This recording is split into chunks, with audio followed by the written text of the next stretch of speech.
निर्यापक मुनिपुंगव श्री सुधा सागर जी महाराज के प्रति समाज की भक्ति किसी परिचय की मोहताज नहीं।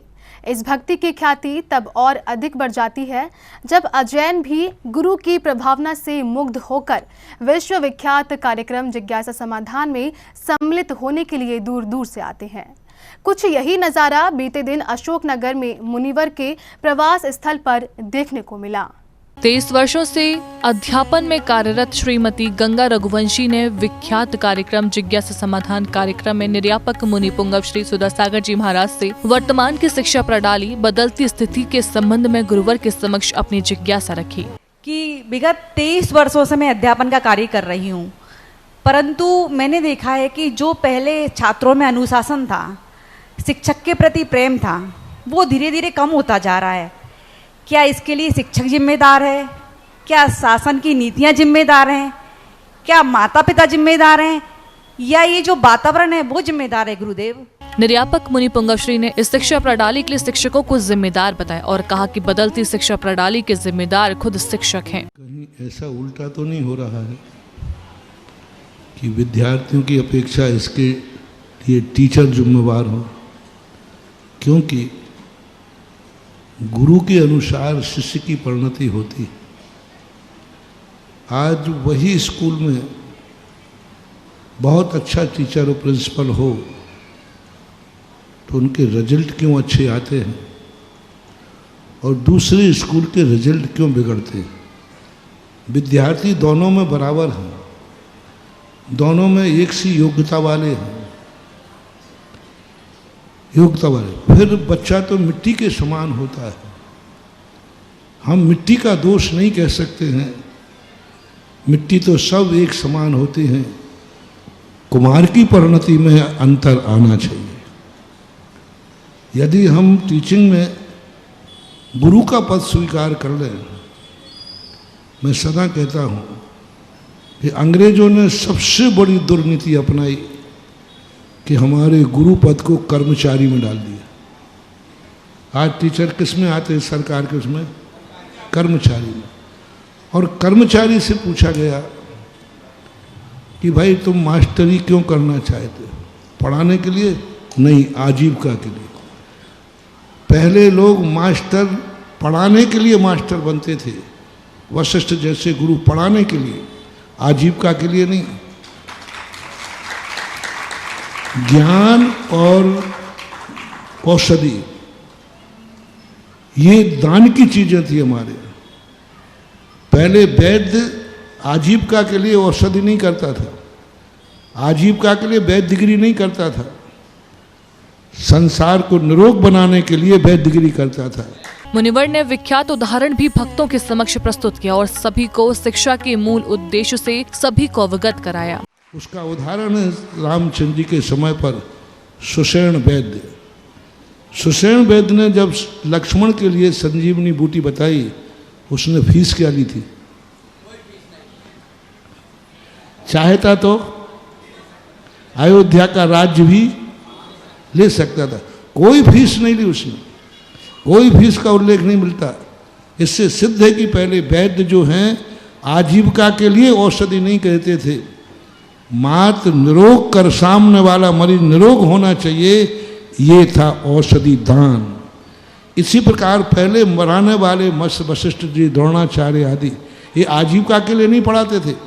हमारे पास ज्ञान है, हम ज्ञान देना चाहते हैं, फिर उनको भेंट में जो मिलता था उससे आजीविका चलाते थे।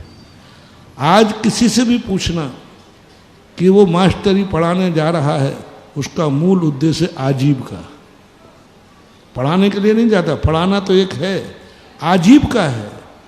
आज ज्ञान दान आजीविका का कारण बन गया और आजीविका का जो कारण बन जाता है फिर वहाँ ईमानदारी नहीं बरत पाती। निर्यापक मुनिवर ने गुरु परंपरा के बिगड़ते स्वरूप पर प्रकाश डाला और कहा कि अब शिक्षक का उद्देश्य आजीविका चलाना है। एक टीचर 5 घंटे स्कूल में पढ़ाता है वही सब्जेक्ट और साल भर पढ़ाता है तो भी विद्यार्थी के अच्छे नंबर नहीं आ पाते, और 2 महीने 1 घंटे घर पे ट्यूशन पढ़ाता है उसके नंबर अच्छे आ जाते। ऐसा क्या है उस 1 घंटे में? जो 8 घंटे स्कूल में नहीं, 5-10 बजे से लेकर 5 बजे तक।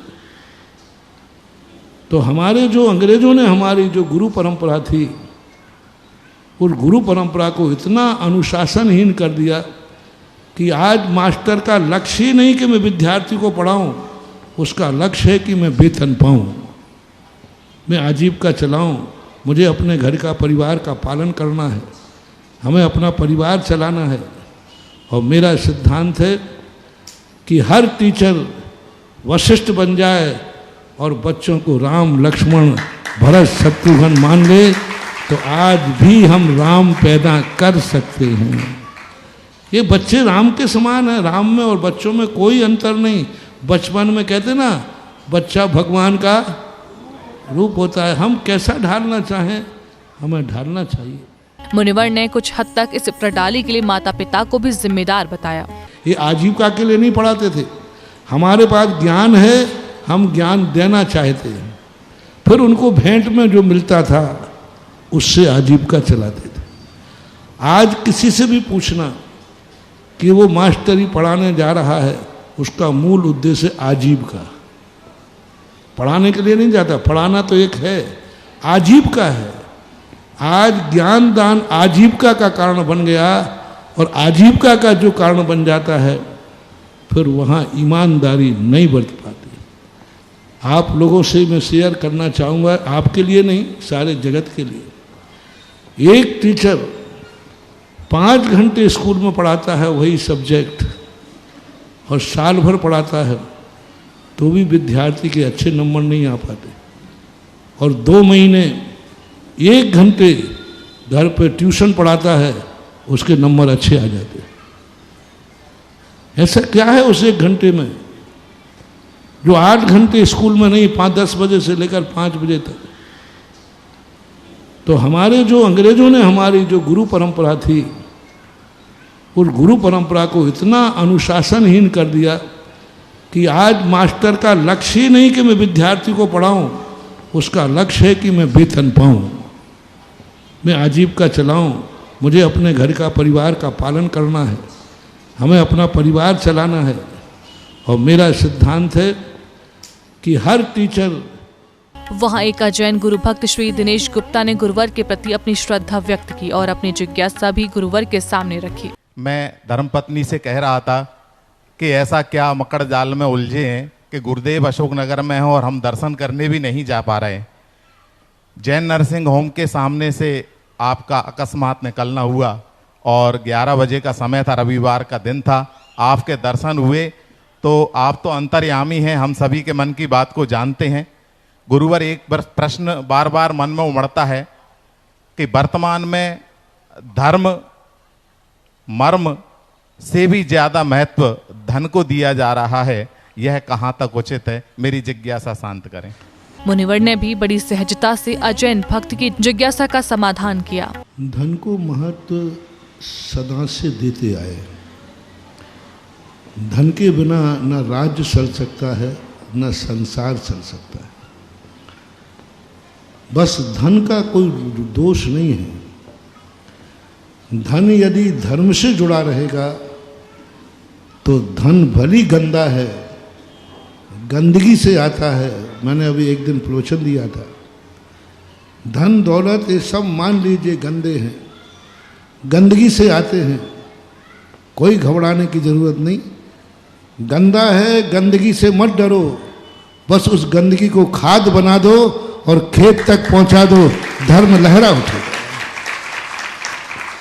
खाद कभी अच्छा नहीं होता, गंदा ही होता है। बस इस गंदगी को, जो गंदगी है, इस गंदगी को मात खाद बनाना है, और खाद इस गंदगी को उठा करके कहाँ तक भेजना है? खेत तक भेजना है। फिर यही गंदगी तुम्हारी फसल को 100 गुना बढ़ा देगी। इसी प्रकार धन रूपी गंदगी, एक गंदगी से कमाया जाता है, सांची झूठी जो कुछ भी संसार में होता है। और ये धन आने के बाद लोग गंदे विचार करते हैं, कोई बात नहीं, बस धन रूपी गंदगी को धर्म रूपी खेत तक भेज दो, यही धन धर्म को आकाश की ऊंचाइयां पहुंचा देगा। यही धन, धन बुरा हो भला कहिए। धन नहीं है तो भी जिंदगी चलने वाला नहीं, बस धन किसके हाथ में है। हमारे पूज्य आचार्य महाराज ने एक बहुत अच्छी बात लिखी, जिस साधु के पास कौड़ी है, जिस साधु के पास कौड़ी भी है तो वो साधु कौड़ी का नहीं है। इस प्रकार से निर्यापक मुनि श्री सुधा सागर जी महाराज के दरबार में सभी समुदाय के भक्तों का आगमन निरंतर बढ़ रहा है। जिज्ञासा समाधान कार्यक्रम में बड़ी संख्या में अजैन भक्त सहभागिता कर रहे हैं। जैन फोकस के लिए अशोकनगर मध्य प्रदेश से ब्यूरो रिपोर्ट।